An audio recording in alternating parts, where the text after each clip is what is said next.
happy Monday and happy March. Yes. Thanks for starting your day, your morning, your month with us. I'm Ben Thompson. And I'm Carolyn Bruck. He is Larry Sprinkle, and you're going to feel a little bit of spring outside. Kind of muggy on this Monday. It is. It's muggy, and it really kind of feels like a morning in April, and we got the rain showers in our weather picture. Take a look at that hour-by-hour forecast. In the 60s throughout most of the day today. We do see a drop of the temperatures by this afternoon. About 5 o'clock, we're at 59 degrees by 9. Tonight, we're cloudy skies at 49, but certainly rain in our weather picture today. First warn Doppler radar. Showers extend from the mid-Atlantic states all the way across the southeast into the southern plains. We have the showers track into the area, so that's in our weather picture. Rain today, but really, once again, mild and muggy for the most part. Temperatures in the mid-60s today. Whole different situation tomorrow. We drop into the 30s tomorrow morning. Not much above the low 50s tomorrow, Wednesday. Chance of showers. Then we cool down for the end of the week, and this upcoming weekend should be dry. But how about that 54? This is as high as we get on Saturday. This coming Sunday, temperatures in the mid to upper 70s, mid to upper 50s rather than the mid to upper 70s we saw yesterday. So rain today and a chilly day tomorrow. That is your first one forecast. Larry, thanks so much. Turning to your other top stories of the day. Today, South Carolina is loosening more of its COVID-19 restrictions. Good Monday morning to you. I'm Billie Jean Shaw in downtown Fort Mill. South Carolina is on the way to reopening. Starting today, some restrictions have been lifted. Bars do not have to stop selling alcohol at 11 p.m. Also today, gatherings of more than 250 people no longer need specific approval from the state. Today, parks and tennis courts also across Mecklenburg County will stay open past dusk. Reservations are again being accepted at sports fields. Also starting today, Charlotte Mecklenburg libraries will allow more people inside at once, and computers will also be open to the public once again. Gaston County's K-5 students will be back for in-person instruction 4 days a week starting today.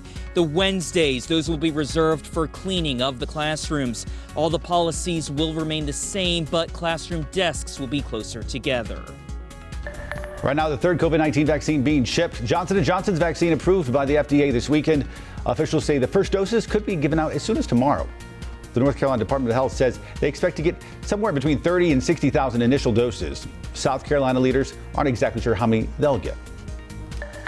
I'm Tracy Potts. COVID relief, including money for schools and vaccinations and $1,400 direct payments, now in the hands of the U.S. Senate, where they've cut out the minimum wage. But some Democrats are pushing rolling back business tax credits if they can't get the minimum wage in. So far, this relief bill has no Republican support. Republicans argue it's packed with projects that have nothing to do with COVID.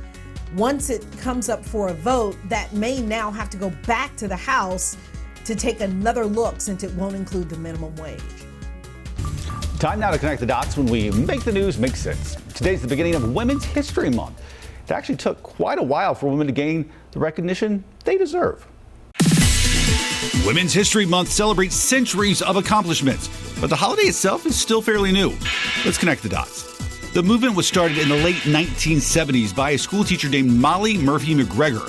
She noticed there were hardly any women featured in her students' textbooks.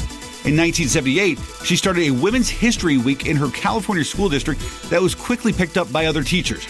Eventually, word of the celebration reached the White House. In 1980, President Jimmy Carter proclaimed the week of March 8th as the first National Women's History Week.